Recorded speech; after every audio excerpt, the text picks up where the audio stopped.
в качестве подарка камень. Италия – это святая любовь к камню, заложенная в сохранившихся памятниках средневековой архитектуры Горной Ингушетии. В основном памятники расположены в Жайрахском районе.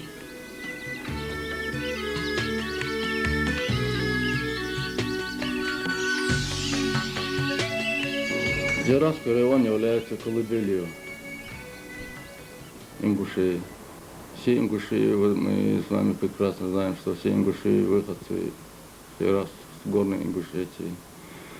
У каждой фамилии есть свои башенные комплексы. В этом музее входит и боевая башня, входит туда и полубоевые башни, входит туда жилые башни, входит. Обычно склепы располагаются недалеко, примерно метров 50, 100, 200 от башенных комплексов. Туда входят и склепы.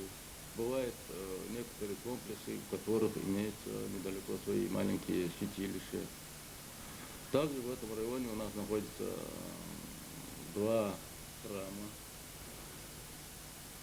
IX века федерального значения. Что собой представляет комплекс? Комплекс это в основном есть большие комплексы замкового типа, есть и комплексы поменьше, где количество башен поменьше. Если взять Эгикал, вот большие наши комплексы, Эгикал, Таргим, Хамхи, Эрзи, Цори, эти очень большие комплексы. Оттуда оттуда вышла не одна фамилия, там 4, 5, 6 фамилий. Если взять Таргим, оттуда вышли Мальсаговы,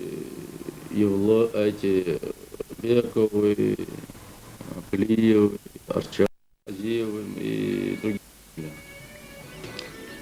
Высокие, изрезанные трещинами каменные горы венчают белоснежные ледники. Ниже зеленые склоны, покрытые альпийскими лугами и лесом. На дне ущелья несутся шумные реки. Много веков назад стала развиваться архитектура древних Ингушей, дошедшая до нас в виде жилых и боевых башен, которые свидетельствуют о необычной строительной технике и высокой культуре.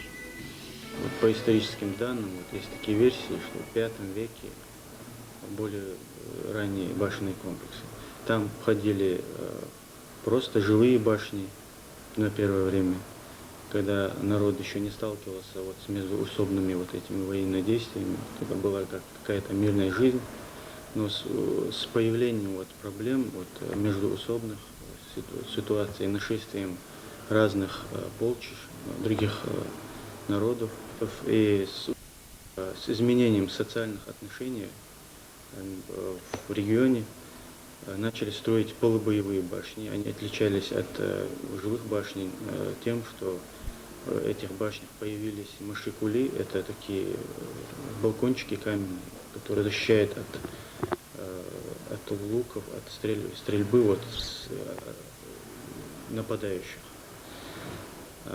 После уже полубоевых башен начали строить боевые. Боевые они были в длину 25, 30, 25 метров, пятиэтажные. Каждый ярус имел свое предназначение. Первый ярус, там было место для хранения припасов, там, пищи, зерна, там, воды, может. И другие ярусы тоже предназначались для разных видов, для того, чтобы люди могли находиться во время осады в данном помещении.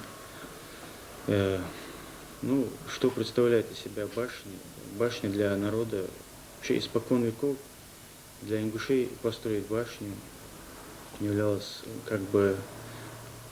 это был стимул для жизни, для защиты своей семьи, для защиты своего рода. Ингушские мастера настолько постигли мастерство возведения башен, что их приглашали строить рядом населенные народы, в основном в Осетию, в Чечню, в Грузию для строительства башен. Приглашали ингушских мастеров, так как они были искусниками камня, они умели делать из камня, вот, создавать такие комплексы, что народы, которые увидели эти комплексы, они тоже как бы приглашали их для строительства у себя,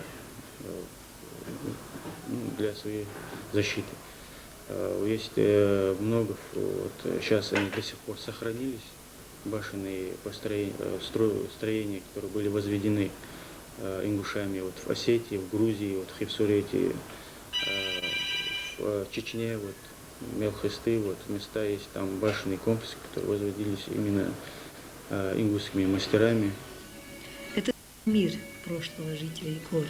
Здесь каждый аул – новая легенда, каждая башня – героическое предание. Для защиты от иноземных и внутренних врагов ингуши строили боевые башни. Необычная архитектура и качество постройки которых до сих пор удивляют современного человека. Боевая башня обычно представляет собой сооружение. Размеры боевых башен обычно бывают, колеблются от 4 метра 60, 4,60 и до 5,10, 5,10, 5,20 сантиметров у основания. Она бывает обычно квадратная. Высота башни от 25 до 30 метров бывает. Башня обычно пятиэтажная. На втором этаже имеется свод. Для чего строился этот свод? Она имеет куполообразную форму, имеются там гурты крестообразные и лаз на третий этаж в одном углу. Вот этот свод делался для того, чтобы, если даже во время осады противник хочет тебя, если не удается силой, то выкурить оттуда, поджечь там какой-то сухой материал и выкурить. Вот этот дым обычно собирается в центре вот этого купола, и вот власть этот дым никак не может пройти. Вот таким образом. И, соответственно, он укрепляет вот эту башню в середине, чтобы эта башня не разошлась, чтобы она не развалилась, чтобы она долго стояла. Основание башни обычно там почва каменная, и фундамента у этих башен обычно нету, и нигде нету. И вот до сих пор, сколько лет они стоят. Есть такие легенды. У нас, правда, письма до нас не дошло, но есть легенды, что выкапывали какую-то определенную яму или углубление какое-то, которое соответствует размеру башен. И заливали туда, обычно говорят, молоко заливали. Если она выстоит там 2-3 сутки и не всасывается в землю, не уходит в землю, значит на этом месте можно построить башню. Значит там основание крепкое, и эта башня будет стоять века, как действительно они стоят. Вроде 2, 3, 4, 5 веков они стоят. До нас дошли такие имена мастеров ингуши, которые сегодня известны. Их имена — это Децельянов, Дуго Ахриев, Баркинхоевы, Барханоевы, мастера, потом Янг, известный мастер тоже. Башни Ингушетии сегодня находятся под охраной государства, так как на основании постановления и указов президента Российской Федерации этот Джеравский Асинский государственный музей-заповедник признан объектом федерального значения. Он фактически музей под открытым небом, является музеем под открытым небом. Входят туда более 105 башенных комплексов в этом музее-заповеднике разной степени сохранности, более лучшей сохранности это такие башенные комплексы, как Таргим, Эрзи, где насчитывается в Таргиме 4 башни боевых, которые сохранились, Эрзи 6 башен боевых, которые сохранились хорошо. Вот Ней, Пялинг тоже по 4 башни боевых сохранилось. Еще есть такой уникальный по своей красоте, это башенный комплекс, крепость Вовнушки. Вы его, наверное, видели, вот, на скале он построен, недавно он отреставрирован Министерство культуры, и отреставрировали его башенный комплекс. Из века в век в горах складывался особый архитектурный стиль, отличающийся широтой композиционных форм, изгнанием всего лишнего. Мастерство передавалось по наследству. Есть легенда, что отец и сын были, которые соревновались между собой.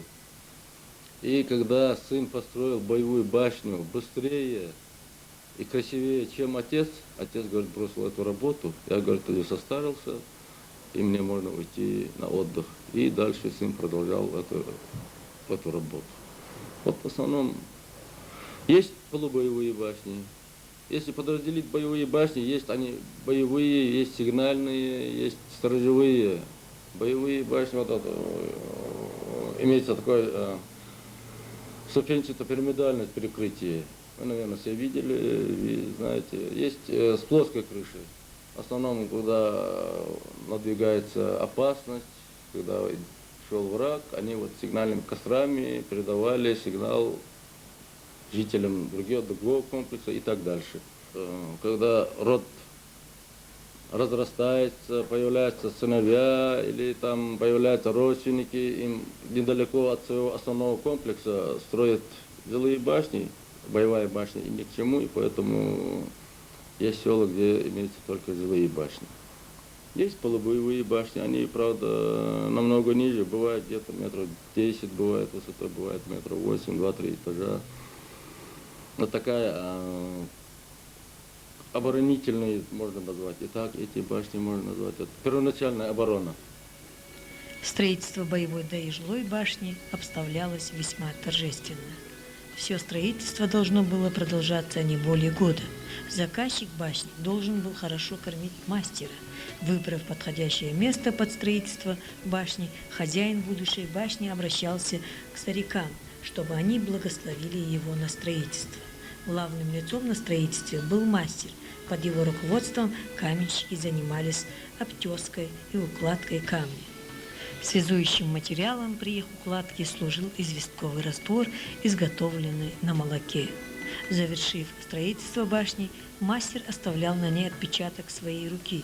Он как бы расписывался на ней, как лицо, гарантирующее высокое качество выполненной работы и отвечающее за ее долговечность. Есть такая легенда также, если у этого тэпа, который строит башню, есть какой-то там он приносил большой обтесанный камень, чтобы положить в основание этой башни. Есть такая легенда. Мы отправляли раствор в Московский институт для определения состава этого раствора. И нам дали заключение, что в этом растворе ничего такого, есть сверхъестественного, ничего нет. Единственное, что там присутствует, это казеин. Казеин, а может такой, может, вот добавляли песок, местный песок, известь гашеная известь и казеин. Вот строительный материал, раствор, состав раствора. Но этот раствор, сколько уже веков прошло, 4-5 веков стоит. Реставрированный вот именно вот башенный комплекс Волнушки, храм Аль-Биярды законсервирован, так как он не весь сохранился, просто его законсервировали, там сделали так, чтобы он дальнейшее разрушение его прекратить от дождей, там, от ветров. Еще на проектах реставрации сегодня вот, готовится по ним сметная документация, проект сметной документации. Это храмы Тунгей, боевая башня Куй и склепы Хани, в Таргиме, в Гули. Как хороши и прекрасны, устремившиеся ввысь, как и сами горы. Боевые башни, созданные умом и руками наших предков, в которых им приходилось жить, любить, радоваться и защищаться от пришлых врагов. Башни – это гордость каждого ингуша и всего народа. Они стройные, изящные, гармонирующие с окружающей средой, являющиеся немыми свидетелями прошлого. Начал восстанавливать свою родовую боевую башню. Основание там было в одном месте 2-3 метра, сохранилась высота стены, один угол там метров 7-8 сохранился. От этого основания он укрепил основание, действительно хорошо на совесть укрепил, от этого основания начал выстраивать боевую башню. Если сравнить ту башню, хотя они работали добросовестно, хорошие ребята, мастера неплохие, но если сравнить, они уже под крышу подогнали эту башню.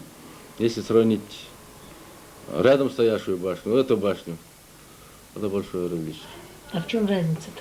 Разница, если сказать, даже вот углы, хотя эти и стараются, чтобы был очень прямой, такой, не прямой, а в смысле ровный угол. Все равно там какой-то камешек или что-нибудь, или раствор, или что-то такое, все равно выступает, не получается у них. Сам раствор, вроде они стараются подогнать, брать песок, в тех местах 2-3 вида песка, добавляют туда и цемент, добавляют, и известь гашеную добавляют. Но все равно это, я не знаю, почему, может со временем эта башня, они не изначально, а со временем, может быть, становится красивее, не знаю я. Но тем не менее, эта башня, сразу даже не специалист скажет, что это уже не та башня, что строили ее не те мастера.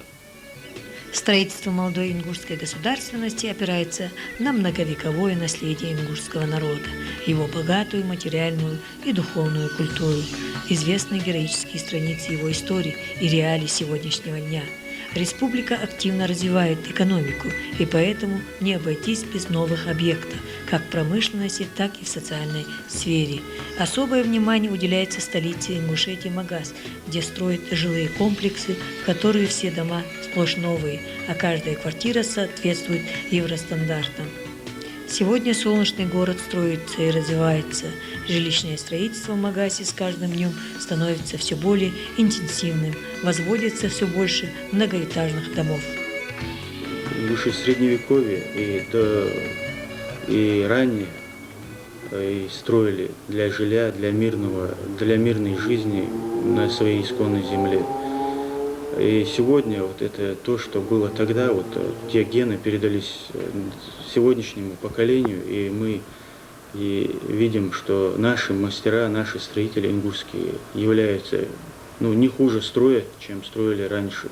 Потому что сегодня те башенные комплексы в тех сложных условиях, они, конечно, были труднее их было строить, так как надо было выбрать почву. А почва там такая, что, возможно, некоторые выбирать надо было места, где строить.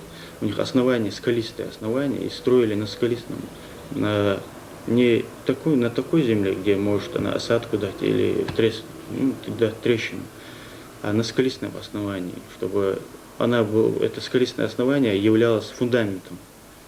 Сразу же с этого основания начиналась складка этой башни.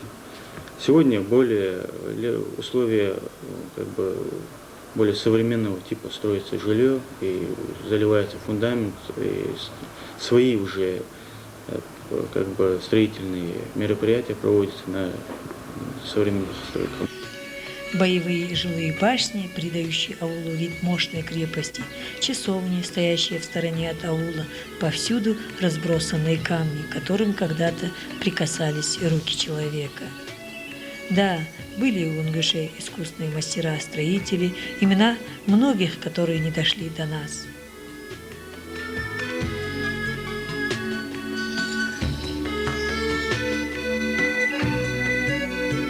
И когда-нибудь, может быть, наши древние башни предстанут перед нашими внуками и правнуками такими, какими их видели мы.